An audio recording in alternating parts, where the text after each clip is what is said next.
Selamat pagi, selamat siang, selamat sore, dan selamat malam untuk teman-teman. Saya di sini akan sedikit menjelaskan tentang mobil remote.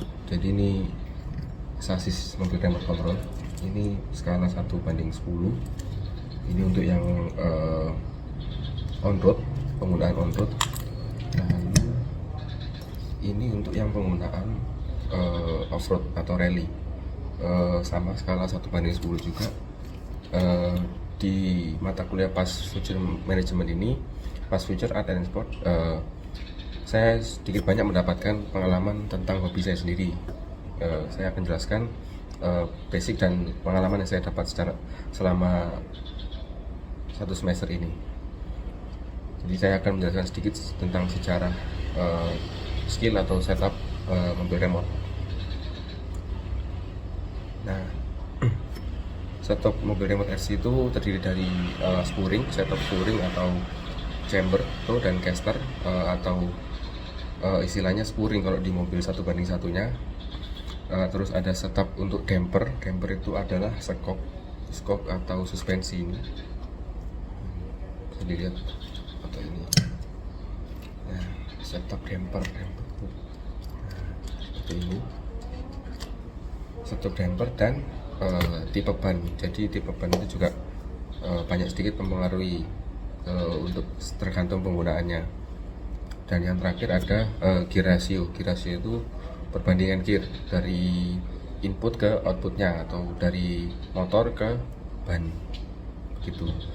Untuk yang RC yang saya gunakan ini adalah yang tipe elektrik, jadi tidak menggunakan bahan bakar bensin, jadi sudah menggunakan baterai gitu. Yang pertama saya akan jelaskan adalah setup spurringnya atau ya setup spurring mobil remote. Jadi setup spurring ini diambil dari 1:1-nya mobil asli. Jadi sejarahnya pun bisa diambil dari 1/1-nya. Jadi ini adalah replikanya dari 1/1. Ini cuma di skala yang 1/10 begitu. Nah, chamber adalah, jadi ada 3 poin untuk spurring dari RC itu. Saya bisa jelaskan sebentar. Nah, ini contohnya. Ada chamber, ada toe dan caster. Saya jelaskan satu-satu ya. Untuk chamber itu adalah bagaimana ban ini itu miring seperti ini. Ini chamber negatif, ini chamber positif. Ini ke depannya sana ya. Ini mobil RC-nya. Ini. Nah, ini chamber negatif, ini chamber positif. Nah, gunanya apa untuk chamber? Saya jelaskan. Untuk chamber itu di saat mobil sedang menikung ke misalnya ke kiri, kalau ban ini tidak di setting chamber secara tepat, maka ban ini tidak akan ngegrip 100% karena bagian bawah telapak dari ban kalau kita lagi nikung ke kiri, nah tapak yang terluar itu akan tidak ikut ngegrip, karena kalau kita seumpama ban itu kan kalau kita belok dia tuh kan akan melipat ke dalam, jadi seperti ini, jadi melipat ini. Nah, kalau kita nggak chamber mobilnya itu ada kemungkinan sisi dalam ban ini tidak ikut grip, makanya kita chamber seperti ini. Nah, supaya kita waktu belok, nah itu semua sisi ban itu bisa menampak sempurna gitu. Dan itu harus tidak boleh berlebihan. Jadi untuk mendapatkan grip di lurusan dan di belokan harus seimbang antara di lurusan dan belokan. Kalau terlalu nemen, sisi dalam ban ini akan habis lebih dahulu. Kalau chambernya negatif ya gini. Nah, kalau chamber negatif ini sisi dalam sini lebih dulu habis. Kalau chamber positif itu juga yang sisi sini, sisi luar velg itu juga lebih cepat habis gitu. Untuk toe adalah, nah ini kan sisi depan, ini sisi belakang. Toe itu angle apa ya, seberapa kiri kanan ini tuh seperti ini. Nah, anggap seperti ini ya, ini ban kanan, ini ban kiri. Toe itu adalah sudut seperti ini. Nah, ini toe in, toe out. Gunanya apa? Toe in, toe out itu pengaruh di belokan juga, di belokan dan di stabilan mobil waktu di lurusan atau di straight. Nah, posisi straight memang kalau townya dia 0 gini dia lebih cepat, tapi liar mobilnya gitu. Di tow in itu memang di belokan dia lebih cepat, lebih ngegrip bannya, tapi kalau di lurusan sangat-sangat liar, jadi bahaya kalau di tow in terlalu banyak. Kalau tow out dia itu di lurusan memang stabil, tapi di belokan dia cenderung understeer atau mobil itu nggak mau belok, akhirnya dia itu under atau nggak mau belok, jadi lurus. Posisi aksel ini sudah belok sepenuhnya. Sebentar. Nah, posisi belok gini, oh ini.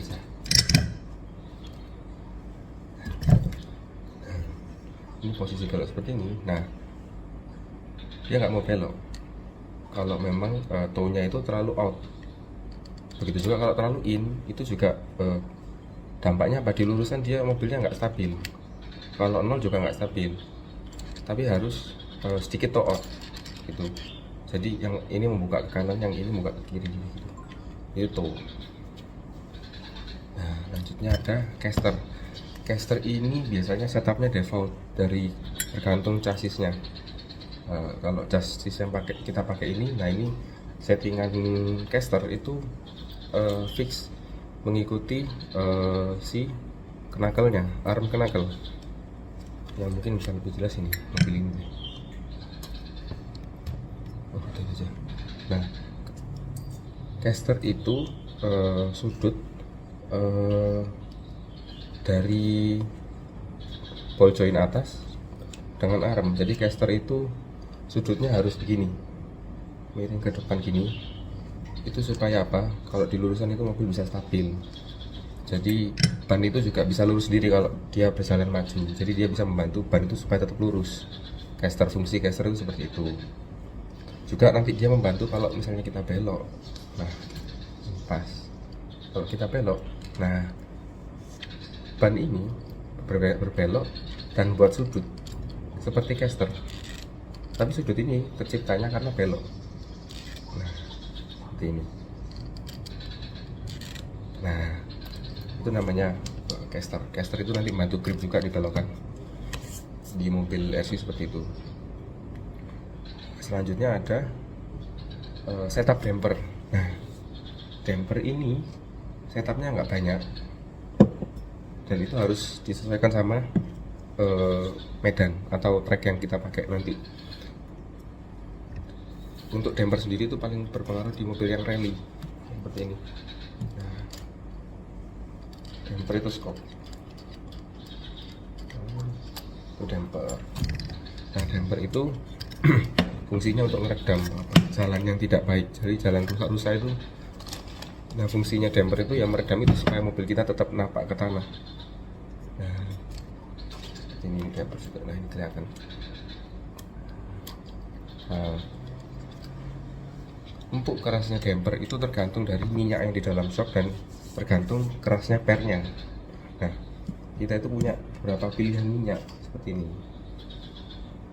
Nah, ini 30 WT, di sini sekitar 375 CST. Itu satuan untuk kekentalan minyak. Nah, ini nanti diisikan ke dalam shocknya. Nah, ini 60 W, ini lebih kental lagi. Ada macam-macam sih. Nah, gunanya apa? Semakin minyak ini kental di dalam shocknya tadi itu, nah ini semakin dia kental, semakin dia lambat untuk kompresi. Kompresi damper semakin lambat. Tapi kalau semakin dia encer ininya, minyaknya, dia semakin lembut. Jadi harus menemukan titik yang pas sesuai tracknya. Setiap track itu mempunyai settingan sendiri-sendiri tergantung permukaan tanahnya gitu untuk rally.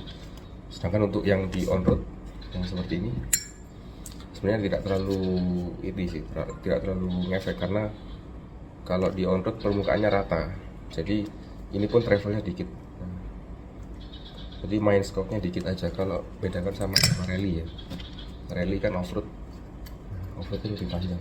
Nah, dia mainnya lebih panjang, mobilnya lebih tinggi karena jalannya jelek gitu.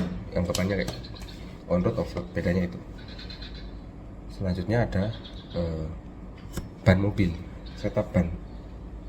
Nah di RC sendiri itu yang skala 1/10 itu ada macam-macam ban yang bisa dipakai gitu. Istilahnya menyesuaikan dengan peruntukan juga.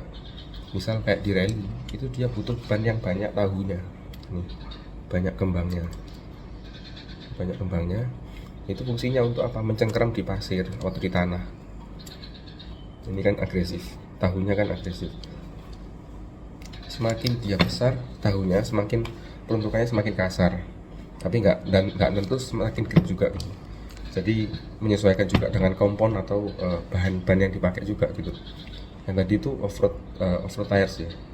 Untuk yang on-road itu bentuknya biasanya dia tahunya lebih dikit, dia lebih halus. Nah, kayak gini. Kenapa? Karena di permukaan on-road itu nggak perlu ban yang tahunya gede-gede. Kayak di misalnya kita di F1, itu kan permukaan tanahnya rata dia menggunakan ban yang slick atau semi slick. Biasanya slick sih. Jadi kembangnya tidak terlalu banyak. Komponnya bisa ada soft, ada kompon medium dan kompon hard. Itu kompon itu keempuan, keelastisan karet dari ban ini gitu. Nah, itu bisa pengaruh ke grip juga. Grip saat belokan, saat launch atau saat lurus itu sangat mempengaruhi. Jadi tipe-tipenya juga ada banyak. Bagi itu, dan ban bagi itu dia bentuknya juga berbeda. Dia bentuknya ada titik-titiknya, itu lebih kasar lagi untuk di penggunaan tanah. Dan banyak lagi tipe-tipe ban, ada yang tipe ban daun, ban blok, ban rally. Di pasaran banyak, dan itu menyesuaikan dengan permukaan tanah yang kita main nanti gitu. Untuk di setup transmisi itu sebenarnya tidak banyak. Setup transmisi itu kalau di RC itu di sini biasanya pabrikan menentukan istilahnya transmisi tetap yang nggak bisa diubah. Itu kayak di transmisi di diferensial depan, belakang ini tetap. Yang bisa diganti itu biasanya di, kalau kelihatan, di pinion. Nah ini di pinion itu yang di motor. Nah itu gigian di motor ini, itu biasanya bisa diganti sesuai kemauan kita. Jadi semakin gede pinion itu gigian di motor ini, pinion ini nyambung ke spur. Nah ini spur ini tuh jadi dari motor ke pinion terus ke spur gede ini. Nah spur ini bagi ke belt. Nah ini belt ke depan dan belt ke belakang untuk menggerakkan 4 roda begitu. Nah biasanya yang bisa diganti itu adalah pinion tuh gigi kecil ini yang nempel sama motor. Jadi dari pinion ini ke spur. Nah ini pinion ini kalau diganti ke yang ukuran lebih gede, itu dia bisa mendapatkan speed atau straight. Jadi di straight itu di lurusan dia bisa lebih cepat, tapi kalahnya adalah di belokan. Jadi torsinya bisa kalah di belokan. Sedangkan kalau di lurusan dia memang bisa kencang, cuma kalau di belokan dia kalah. Nah ngakalinya adalah nemuin pinion yang pas antara tidak terlalu kecil atau tidak terlalu besar. Jadi supaya dia di belokan itu gak kalah torsi, tapi di lurusan juga gak kalah speed gitu. Untuk transmisi sebenarnya tidak semuanya tentang gigi di pinion ini, cuma bisa dari motornya juga, bisa dari motor yang mungkin dari kV ratingnya, dari ampernya kita gunakan itu juga mempengaruhi lajunya kendaraan ini juga gitu. Tuh. Dan halnya unik yang saya nemuin saya kan baru main yang untuk yang skala on road yang ini Super 10 yang on road, saya baru main di Goji Mall Goji. Untuk yang rally saya sudah lama main yang rally. Nah ini yang rally udah lama. Hal baru yang saya temuin dari lomba yang on road yang ini menggunakan permukaan karpet. Jadi karpet khusus, dia nggak menggunakan tanah atau aspal, dia pakai karpet. Nah untuk bannya itu agak unik. Jadi di ban ini digunain seperti tire traction atau cairan tire traction, supaya ban ini bisa komponnya lebih lembut lagi dan lebih ngegrip ke karpet atau permukaannya gitu.